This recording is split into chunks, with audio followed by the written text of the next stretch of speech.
আগামীকাল থেকেই এসআইআর এর শুনানি শুরু, তাই আজ শুরুতেই নজর রাখতে হচ্ছে সেদিকেই। শুনানিতে আপনারা জানেন যে কি কি লাগবে, কোন কোন নথি লাগবে, সেদিকটাও নজর রাখবো। ইতিমধ্যেই খসড়া তালিকায় বাদ 58 লক্ষ, কমিশনের নজরে আরো 1,36,00,000 নাম। এছাড়াও 32 লক্ষ আনম্যাপড ভোটারকে ডাকা হবে।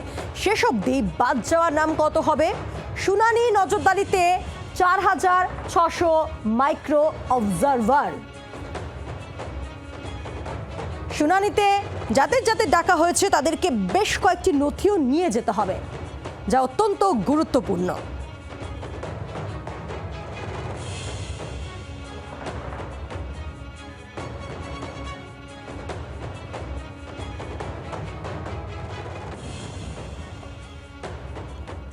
কথা বলবো, অর্কদীপ্ত মুখোপাধ্যায় রয়েছেন আমাদের সঙ্গে টেলিফোনে প্রতিনিধি।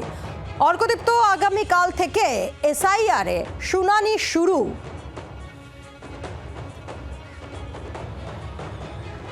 আমরা কথা বলবো আমাদের সঙ্গে সরাসরি। আগামীকাল থেকে এসআইআর শুনানি শুরু হচ্ছে এবং হ্যাঁ বলো পাল, শোনা যাচ্ছে? হ্যাঁ বলো। আগামীকাল থেকে এসআইআর শুনানি শুরু। আমরা জানতাম যে 27শে ডিসেম্বর থেকে এসআইআর শুনানি শুরু, এবং যেমনটা তুমি বলছিলে যে 58 লক্ষের বেশি যে নাম খসড়া ভোটার তালিকা থেকে বাদ ইতিমধ্যেই গিয়েছে, এবং সেই তালিকা থেকেও কিন্তু যারা বাদ গিয়েছেন, যদি এরকম কেউ থাকেন যে ভুলবশত বাদ গিয়েছেন, তারা নাম ফের তালিকাভুক্ত করতে চান, সেই সুযোগ কিন্তু তাদের কাছে রয়েছে। 15ই জানুয়ারি অবধি ক্লেমস অ্যান্ড অবজেকশন পিরিয়ড যেটা এই মুহূর্তে চলছে, 15ই জানুয়ারি অবধি তাদের কাছে সুযোগ রয়েছে।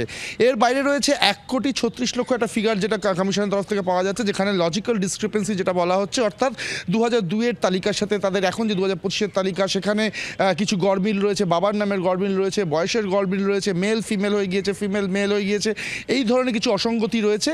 সেই ফিগারটা 1,36,00,000। কমিশন যদি মনে করে সবাইকেই হিয়ারিংয়ে ডাকতে পারে, কমিশন যদি মনে করে কাউকে হিয়ারিংয়ে ডাকবে না, যদি তাদের ডকুমেন্ট বা নথি যথাযথভাবে তারা পেয়ে যায়, আবার মনে করতে পারে 50 লাখও ডাকতে পারে। কত সংখ্যক এই 1,36,00,000-এর মধ্যে ডাকবে সেটা ডিপেন্ড করছে এন্টায়ারলি কমিশনের ওপর।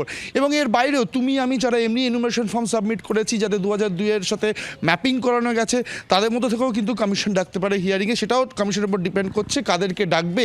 ফলে সব মিলিয়ে সংখ্যাটা কত হতে চলেছে সেটা, বা কত সংখ্যক বাদ যেতে চলেছে, সেটা কিন্তু বোঝা যাবে চূড়ান্তভাবে সেই 14ই ফেব্রুয়ারি যখন চূড়ান্ত তালিকা বের হবে, সেই সময় কিন্তু বোঝা যাবে আলটিমেটলি পশ্চিমবঙ্গের ভোটার তালিকা থেকে কতজন বাদ গেল। তবে তার জন্য আগামীকাল থেকে যে হিয়ারিং শুরু হচ্ছে সেটা অত্যন্ত গুরুত্বপূর্ণ।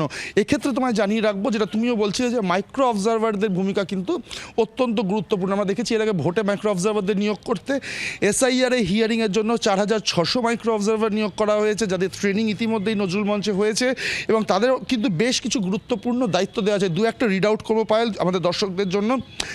যে আমরা যে বিএলওরা যে জমা দেওয়া ডিজিটাইজড এনুমারেশন ফর্ম, সেই তথ্য যাচাই করে দেখবেন মাইক্রো অবজারভাররা। তাদের এটা অত্যন্ত গুরুত্বপূর্ণ একটা কাজ। জন্ম মৃত্যুর তথ্য এবং অন্য তথ্যের সঙ্গে ভোটার তালিকার তথ্য, এগুলো যাচাই করে দেখবেন মাইক্রো অবজারভাররা। ভোটাররা বা যে নর্মাল ইলেক্টর যারা আমরা, তারা যে দাবি করছেন, সেই দাবির সাথে জমা দেওয়া নথির সামঞ্জস্য রয়েছে কিনা সেটাও খতিয়ে দেখবেন মাইক্রো অবজারভাররা। এন্টার শুনানি পর্বে যাবতীয় নিরীক্ষণ করবেন, অর্থাৎ মনিটরিং করবেন এই মাইক্রো অবজারভাররা। যদি সিও দপ্তর থেকে বা কমিশনের তরফ থেকে বিশেষ কোনো নির্দেশ আসে এই হিয়ারিং প্রসেস চলাকালীন, সেক্ষেত্রে